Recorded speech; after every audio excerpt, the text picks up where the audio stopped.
All right, so I have a substitute today if we are here at school.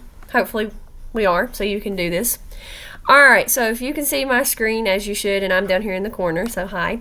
All right, we are going to talk about some suffixes this morning. We're looking at able and able, okay, and the Latin root port.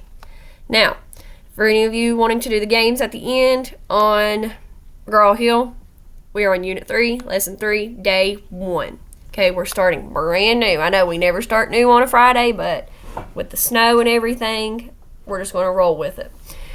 All right, so we have the suffix able. And able means able to be.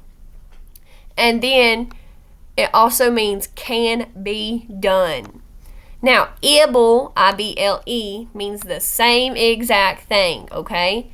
Now, the Latin root port means carry. So we are going to look at these words together. Sorry, there's a cat in the Christmas tree. We're going to look at these words together, and we're going to talk about it, okay? So I am going to go ahead and go over the words, and then I'm going to pull up the definitions. So we have on line 1, valuable, adjustable, huggable, comfortable. Line 2, visible, flexible, collectible, accessible. Line 3, import, transport, report, portable. Line 4, portfolio, arguable, collapsible, discernible. All right, now these words, I'm going to go back and I'm going to show you what they mean because I don't have my book at home. So, all right, valuable. I'm going to zoom in so you can see. Valuable means worth of being valued. Okay, so if you have, say, a piece of jewelry or something that maybe cost a lot, then it might be considered valuable in price. But if you have something that somebody gave you and you're like, well, it's priceless, I can't get rid of it, that's also valuable. It's got value to your heart, it doesn't have a price to it. So there's 2 types of valuable, one with money and then one with just you feel that it's valued. It's worthy of being valued. All right, adjustable. That means able to be adjusted. Okay, like your shoes. If you tie your shoes too tight, you can untie them, loosen them up. You just adjust your shoes. They're adjustable. Huggable. See in its name, you're fit for being hugged. If you are huggable, like a teddy bear, okay, you just want to give somebody a hug. They're huggable. Comfortable. We all know what comfortable means. It's fit for comfort. You go home, you get in your pajamas, you lay in your bed, you're comfortable. Okay? Visible. Obviously, vision. You can see, can be seen. Flexible. You can flex, can be flexed. Okay? Maybe if you do gymnastics, you're flexible. Or you could pump up a muscle. Flex. Flexible. Okay? You can be flexed. Collectible, fit for being collected. You all know I collect Funkos? Sometimes, not all the time. Anyway, those are collectibles. It's fit for being collected. Some of you might collect other things. Okay, like I collect rocks too. You all know that. I collect a lot of things. I didn't really think I did, but now that I think about it, I do. Okay, so it's fit for being collected. All right, accessible, able to be accessed or accessed, either way.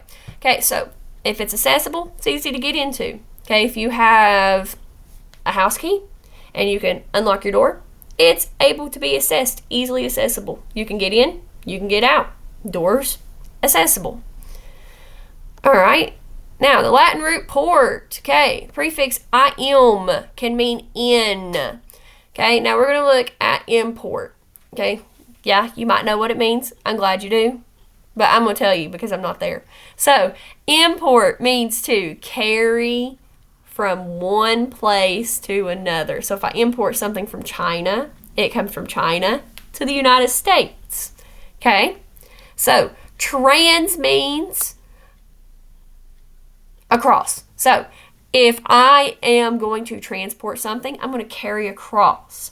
So if I transport bananas from Brazil, then I'm going to carry them across. Okay, they're coming overseas, over a border, over a boundary, something. Now, let's look at the prefix re in report. Now, re can mean back. However, we're going to look at report, which means to carry back.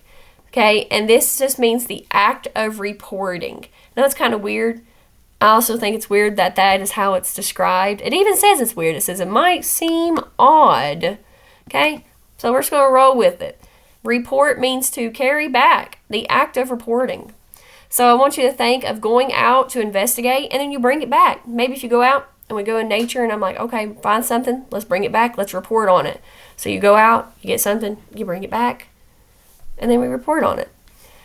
Now, and then portable. Obviously, everybody has a cell phone. They're a portable phone. You can call on it while being in your car, while outside. It is able to be carried. You can carry it with you. All right, on line 4, we had the Latin root port, again, carry, and then the suffixes able and able. All right, so let's look. Portfolio is, and once you look it up in a dictionary, I'm not giving you a dictionary right now because I don't have enough. So a portfolio is literally like a folder built to carry pages of information on you or something that you are going to talk about. So like if you have a portfolio of art, then it's going to have pictures of all the art you've drawn or taken pictures of. Arguable. Arguable means able to be argued, okay? A lot of you are very arguable. You argue all the time. Okay, you're able to be argued. Collapsible. You're able to collapse, make smaller, shrink. Discernible. Able to be discerned. Now, a lot of you might be unfamiliar with the word discern.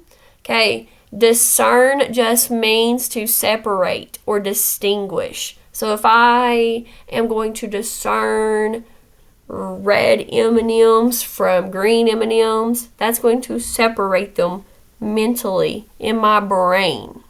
Okay? Now we're going to look at these sentences really quick. All right. Sentence 1. Isn't this puppy the most adorable thing you've ever seen? All right, so we have a suffix in there, able, adorable. Okay, able means able to be. So the puppy is the most adorable thing. It's the most cutest thing they've ever seen. It's able to be cute, able to be adorable. All right, and line 2. The hotel porter is responsible for helping guests with their luggage. All right, so porter. We said port means carry. Port. The hotel porter is going to carry luggage. He is responsible. He has to be responsible for their luggage.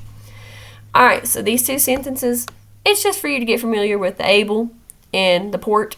So we're not really going to hit much on these. Plus on Monday, I'll just go back over all this stuff so it'll be fresh in your mind.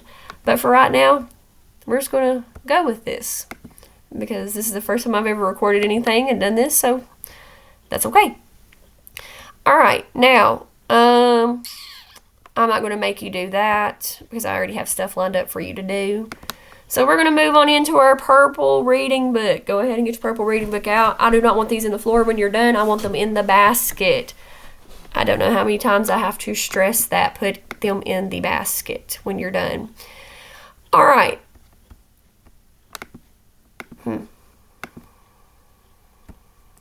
Okay. That is definitely not what I need. Hold on one second.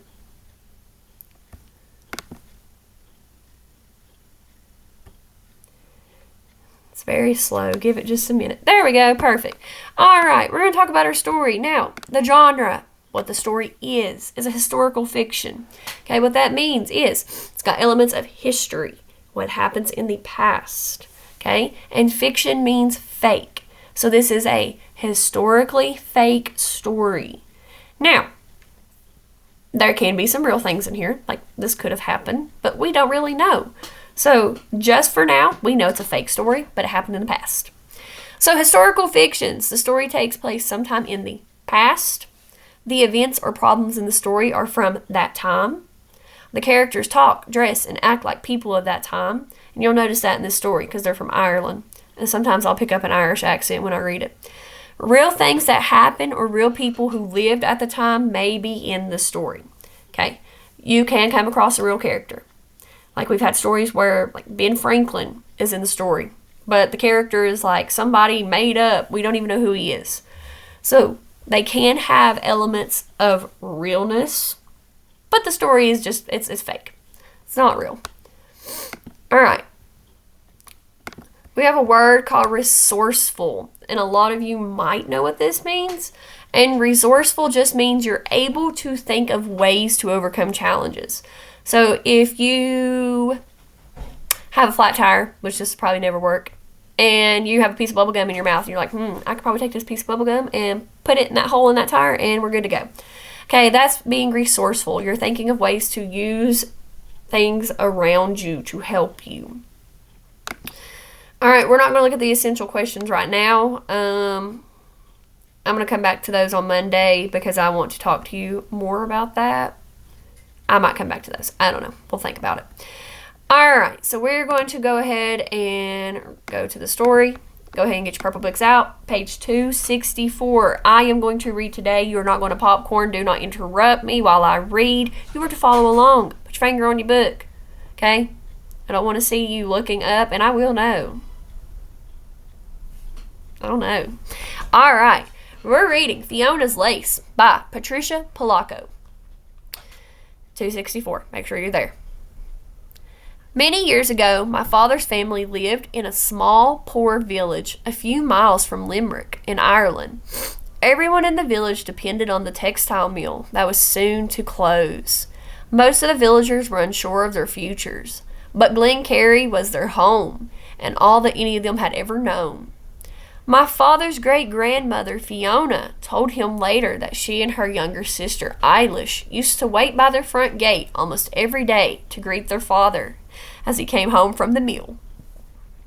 Their mother, Annie, was known far and wide for her hearty soups and lovely bread. Supper in the Hughes household was a celebration of good food, but the best part of supper for Fiona and Eilish was to hear their father, Mick, tell grand stories. "Dad, tell us about how you got Mother to marry you," Fiona whispered. "Oh, yes, Dad, tell us," Eilish chirped. Their father's eyes blazed as he began. "Now ye can believe this or ye can believe it not," he started. The girls and their mother leaned in. "Back when your mother and I worked at the textile mill in Limerick, I used to walk by the lace parlor on my way to lunch." He paused. Fiona smiled broadly at Eilish. They knew this story by heart. "That is when I saw the most beautiful little lass I ever laid eyes on." "Such talk, Mick. You've been kissing the blarney." Their mother blushed. "So I asked all the other girls in her parlor where she lived, so eyes could come a-calling and spark her. But not one of them would tell me. One day as I left the mill, I noticed a lovely little bunch of lace tied to a bush just down the lane. I could see other little bits of lace tied to trees, bushes, front stoops, and lamp posts. Further on, I recognized her lace, so I followed it down the paths and lanes until they stopped just in front of a darling little cottage. I looked further on and saw no more of 'em, so I knew this was your mother's house." Fiona and Eilish tittered. "'Twasn't more than a fortnight that I started courting your mum. We were married right here at St. Timothy's, and I brought me bride home to this very house. Carried her over that threshold just there," he said, with a sweeping gesture. All right, flip the page. We're on 266. "Both you girls were born right here next to the hearth," their mother added. "To think a trail of lace brought you to our mum," Fiona said dreamily. Then, just as she did every evening, Fiona ran to get her day's handiwork to show her father. Her mother was teaching her to be a fine lace maker. "Mum showed me her secret running stitch today," Fiona said proudly, as she held a small pillow covered with lace in front of her father's face.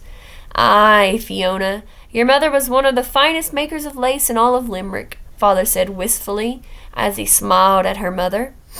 "Sure, the arthritis stopped all that, Mick," Annie said quietly. She tried to smile, but it was heartbreaking to them all that Annie's fingers were swollen from the pain.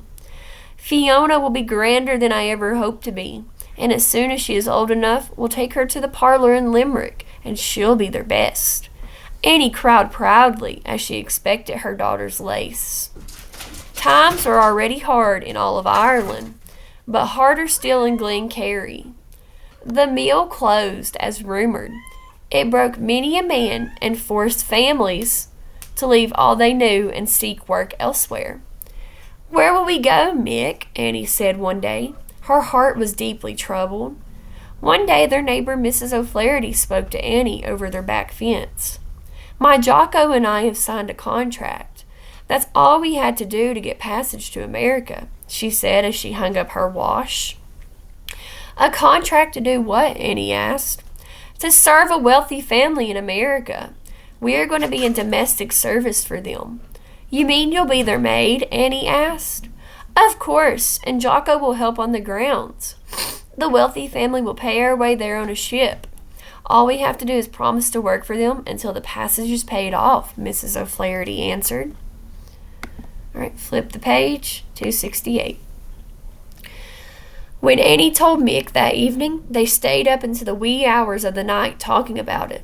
Within a week, they too went to an agency and signed a contract to work for a family in Chicago, America.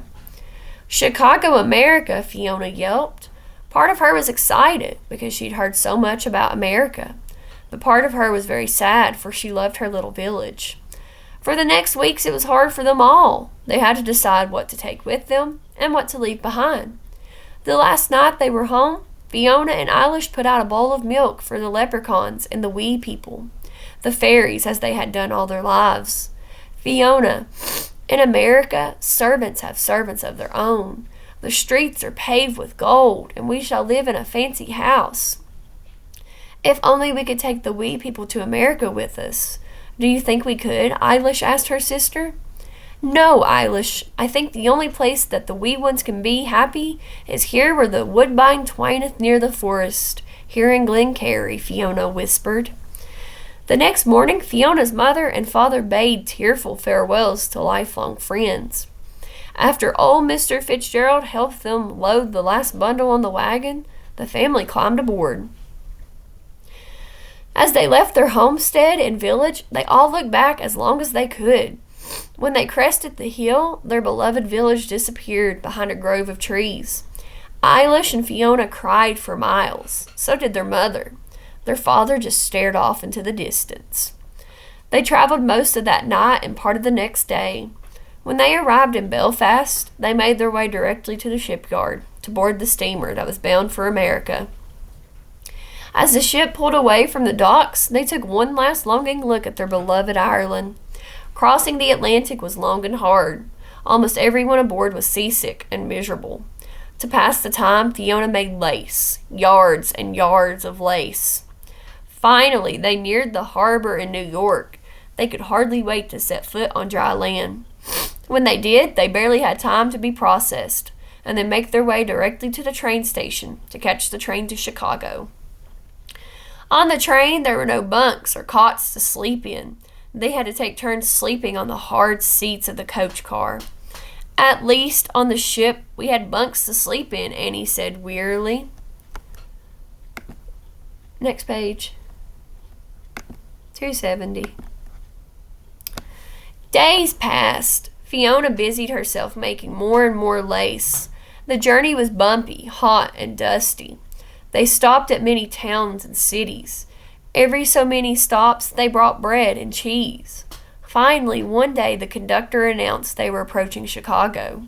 We're here, Eilish crowed happily.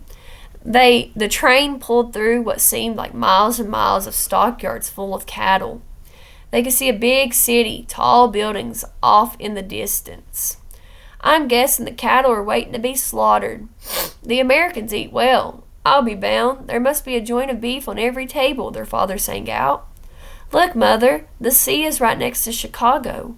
I wonder why the ship didn't bring us right here," Fiona said.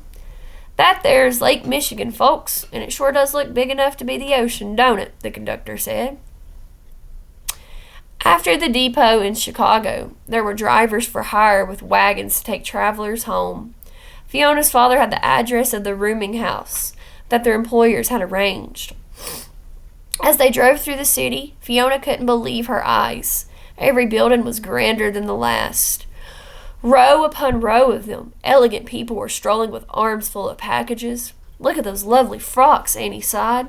"Made with fine Irish lace, I'll wager," Father added. "Is this where we're going to be living?" Eilish chirped excitedly. "Our flat is on DeConan Street." "Is that near here?" their father asked the driver. The driver smiled. "No, sir, we have quite a ways to go," he answered. Next page. 272. The farther they drove, the clearer it became. They were coming into a part of Chicago that wasn't so grand. The streets were crowded with spruikers selling their wares from wagons. The buildings and houses were shabby and run down. "This is it, 120 DeConan Street," the driver sang out. Then he helped them unload and lug their belongings up rickety stairs. "Yoo-hoo, Annie!" It was Mrs. O'Flaherty, their neighbor from Glencary. "We work for the same family. They told us you were coming. I tidied up your flat and made your bed," she called out. "This must be a mistake, Mother. If you and Dad are working for fine rich folks, why would they be putting us up in a place like this?" Fiona whispered to her mother. Annie and the girls cleaned and swept while Father went for supplies. After a good scrubbing, and after they covered the shabby old furniture with throws and quilts they'd brought, the 2-room flat was almost livable. They had never seen a place like it. The sink and dry kitchen were in one room, and the other room was crowded with 3 beds. Annie and Mrs. O'Flaherty worked as kitchen maids for the same family. It took them 3 trolley rides to get there each day. "I can't wait for our first pay packet. The girls will be needing new shoes when they start school," Annie whispered as she scrubbed the floor. "Pay packet?" Mrs. O'Flaherty scoffed. "Don't you know that you won't be getting pay for serving them? They paid your way here, so every penny that you would earn belongs to them until you repay them. Remember, they are charging us for rent for that rat trap we live in. They own it, and they'll be levying for your uniform as well," pert Haggerty, another maid, added. "But how will we live then?" Annie muttered. "You'll have to take second jobs and work in the evenings, darling. We all do, you know." The other maids were quite right. Both Annie and Mick took second jobs, Mick at the slaughterhouse and Annie scrubbing laundry at a downtown hotel. But it wasn't long before Mrs. O'Flaherty told Annie about a posh dressmaker in the city. "They are looking for to find Irish lace, and your Fiona makes the finest that I've ever seen," Mrs. Flaherty crowed. Next page. 274. Annie made an appointment and took Fiona to show her lace to the store's buyers. Sure enough, they were heartily impressed. They made an offer on the spot to pay a pretty penny for Fiona's lace. "We'll buy as much as the girl can make." When Annie and Fiona got home and told Eilish and Father the news, they decided right then and there to have a party. "Now we'll be able to save money and buy our own home right here in America." Annie called out as she danced around the room. "I know just the place, too. We'll be crossing that great sea they call Michigan Lake, and we're going to buy land," Father sang out. "We'll have a sweet farm and maybe some sheep," Eilish cooed. "What is this place called where we'll be going, Dad?" Fiona asked. "Michigan," he crowed as he reached for his tin whistle. That evening, all their neighbors gathered and sang and danced, some of them even while holding pieces of Fiona's lace. "To Fiona," they sang out as they whirled around the room. "This lass and her lace has saved the Hughes family," Mrs. O'Flaherty called out. As the months passed, it wasn't long before the Hughes family had put away money in a tea tin on the high shelf in the kitchen. It was the month of October, and All Hallows Eve would be coming. One night before their father and mother left for their night jobs, Father sat down to tell them a story. This is about the Pooka, the ghostly black horse that is harnessed to the Costa Bower, the carriage of death. The banshee screeches and pounds on the door to collect souls that have passed from this life, Father said as he pretended to shiver. Next page, 276. I don't want this story, Dad. I want to hear about the trail of lace that you took to Mum again, Eilish insisted. Darling, you know that one by heart. I want to hear it too, Dad. I want to hear about Glencairn and Miss Ireland. Their father obliged them, and then he and their mother hugged Fiona and Eilish in for the night. While Eilish slept, Fiona made lace for what seemed like hours. As she looked up to rest her eyes, she noticed a light glowing through the window. It was late. What could the light be? She heard shouting and people running about.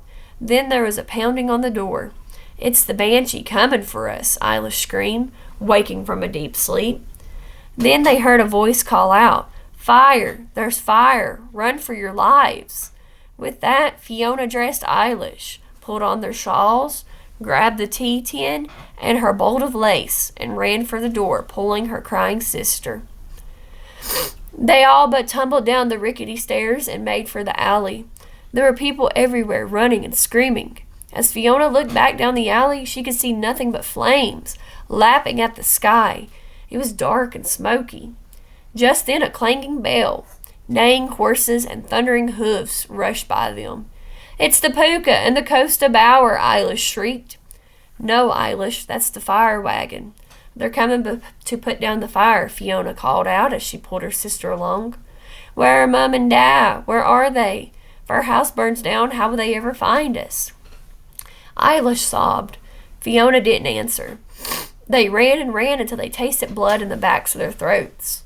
Where are we going, Fiona? Where? Eilish panted. We're doubling back to our house.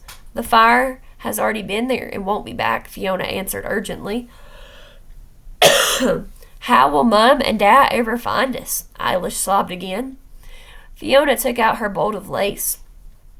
Her scissors were still around her neck. She pulled off some lace and started cutting it. No, Fiona, your beautiful lace, your lovely lace. Eilish screamed as she became hysterical. Eilish, this is the only way. We'll leave a trail of my lace. That's how Mum and Dad will find us, Fiona said, softly trying to comfort her sister. All right, next page.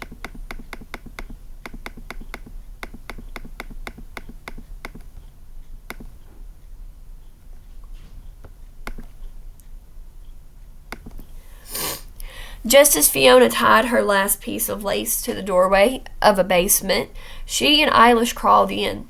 They huddled there together for hours, through the darkness of the night. From time to time, Fiona thought she heard voices, but then they'd get faint and disappear.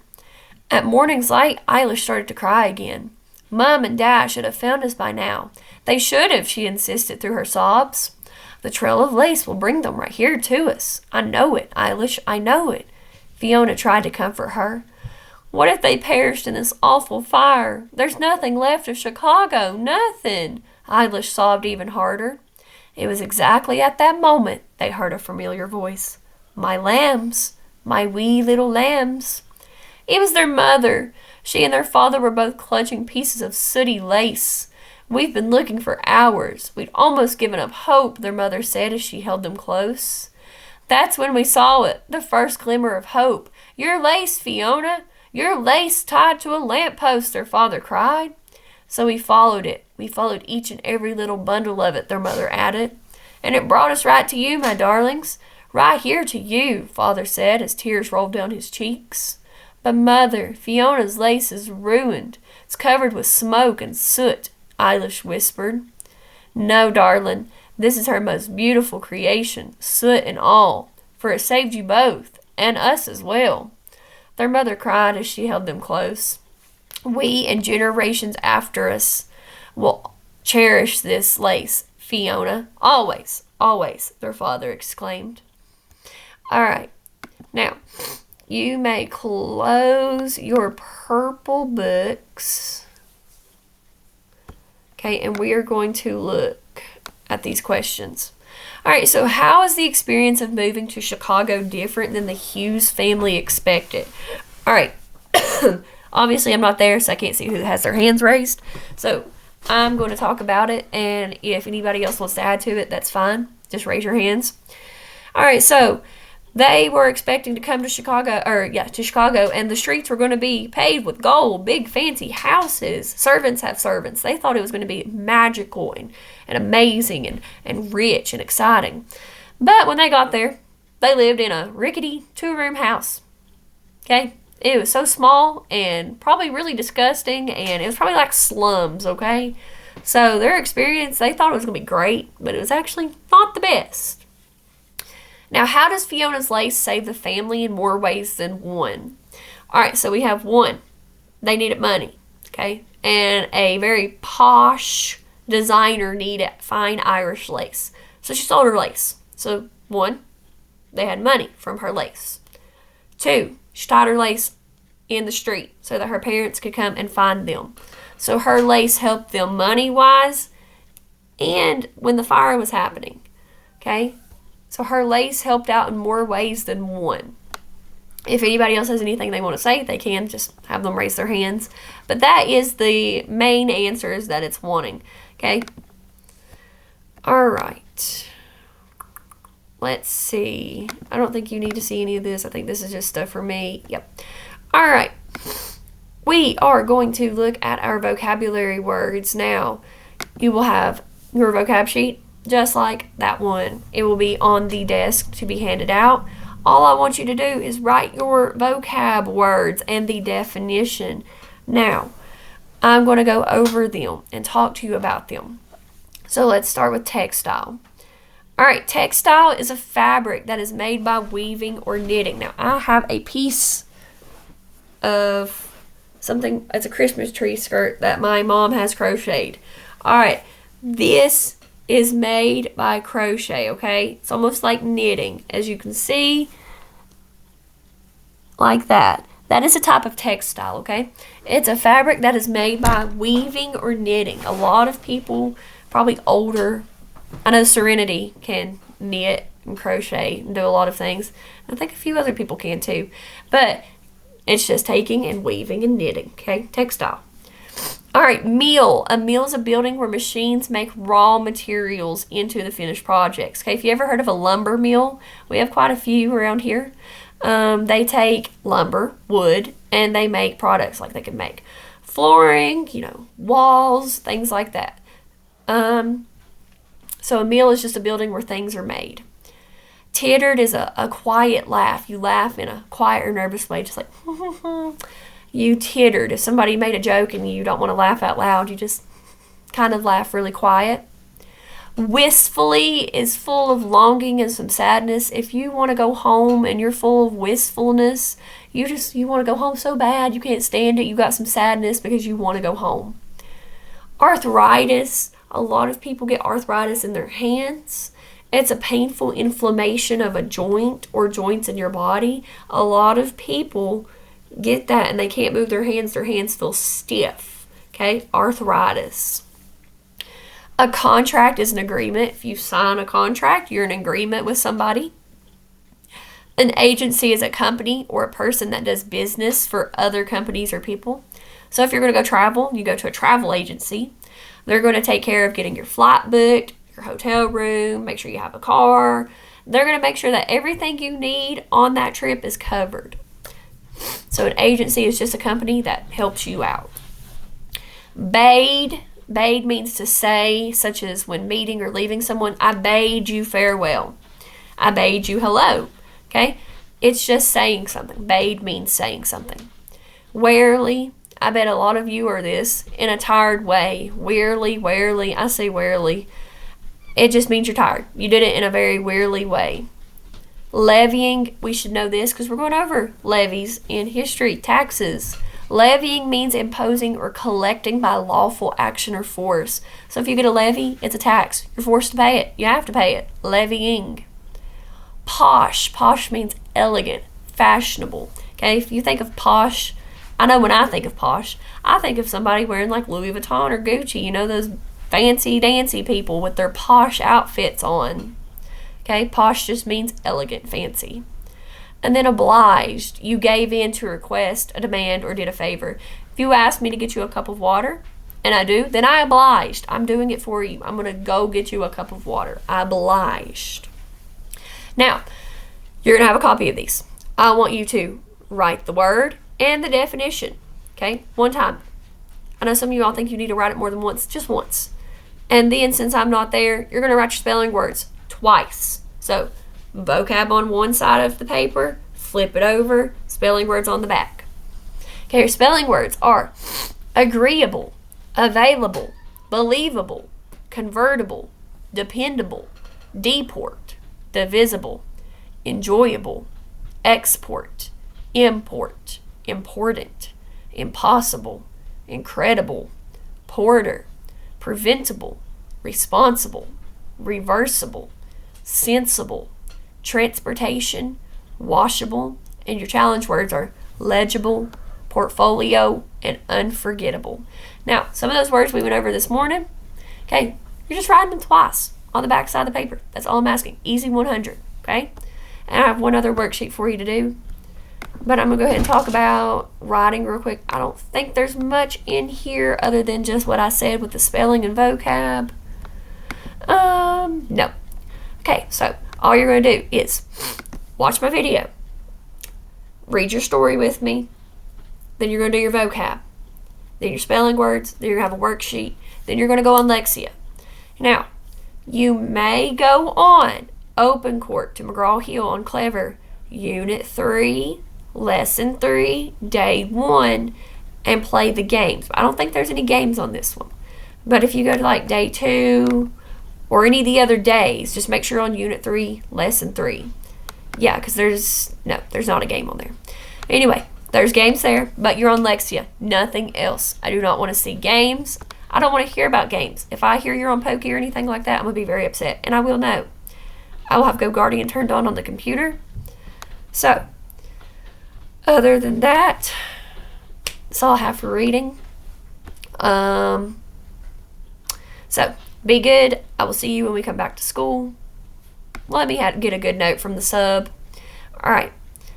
I will see you all later.